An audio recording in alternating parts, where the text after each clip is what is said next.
ಜೀವನ ಒಂದು ಹಂತಕ್ಕೆ ಬಂದಾಗ ಕೆಲವೊಂದನ್ನ ಆರಿಸ್ಕೋಬೇಕಾಗತ್ತ, ಕೆಲವೊಂದನ್ನ ಬಿಡ್ಬೇಕಾಗತ್ತ. ನಿನಗೆ ಹೆಂಗೂ ಮಗು ಬೇಡ ಅಂತಿದೆ ತಾನೆ, ನಾನು ಅಡಾಪ್ಟ್ ಮಾಡ್ಕೊಂಡ್ಲಾ?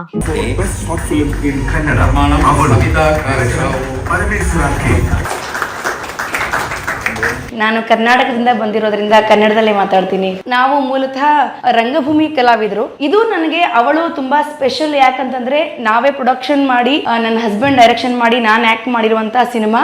ಸೊ ಅವಳಿಗೆ ಕೇರಳದಲ್ಲಿ ಕರೆಸಿ ಬೆಸ್ಟ್ ಫಿಲ್ಮ್ ಅವಾರ್ಡ್ ಕೊಟ್ಟಿದ್ದಕ್ಕೆ ತುಂಬಾ ಖುಷಿ ಆಗ್ತಿದೆ. ಮುಂದೆ ಹೆಚ್ಚು ಕೆಲಸ ಮಾಡೋಕೆ ಪ್ರೋತ್ಸಾಹ ಸಿಕ್ಕಾಗಿದೆ. 70 ಕಿರುಚಿತ್ರಗಳ ಪೈಕಿ ಅವಳಿಗೆ ಬೆಸ್ಟ್ ಫಿಲ್ಮ್ ಅಂತೇಳಿ ಪ್ರಶಸ್ತಿ ಬಂದಿರೋದು. ನನ್ನ ಇಡೀ ತಂಡಕ್ಕೆ Nikhita, Shweta and Rahul Das, Shaila madam and ಅದಕ್ಕೆ ಹಿನ್ನೆಲೆ ಧ್ವನಿ ಕೊಟ್ಟಿರುವಂತಹ ಸಮರ್ಥ್, ಕ್ಯಾಮ್ರಾ ವರ್ಕ್ ಮಾಡಿದ ರವಿರಾಜ್ ಸರ್, ನಿಮಗೂ ಧನ್ಯವಾದ. ಜೊತೆಗೆ ಅದಕ್ಕೆ ಮ್ಯೂಸಿಕ್ ಮಾಡಿದಂತ ಧನಂಜಯ್. ಆಮೇಲೆ ನಾವು ಆ ಸಿನಿಮಾನ ಶೂಟಿಂಗ್ ಮಾಡಿದ್ದು ನಮ್ಮ ರವಿರಾಜ್ ಸರ್ ಮನೆಯಲ್ಲಿ ಒಂದು ಪಾರ್ಟ್ ಆದ್ರೆ ಇನ್ನೊಂದು ಪಾರ್ಟ್ ಗುಹಾಂತರ ರಮೇಶ್ ಅವ್ರ ಮನೇಲಿ. So Guhantara Ramesh sir, thank you so much. And ಮುಖ್ಯವಾಗಿ ಕನ್ನಡಿಗರ ಪ್ರೀತಿ ಹೀಗೆ ಇರಲಿ.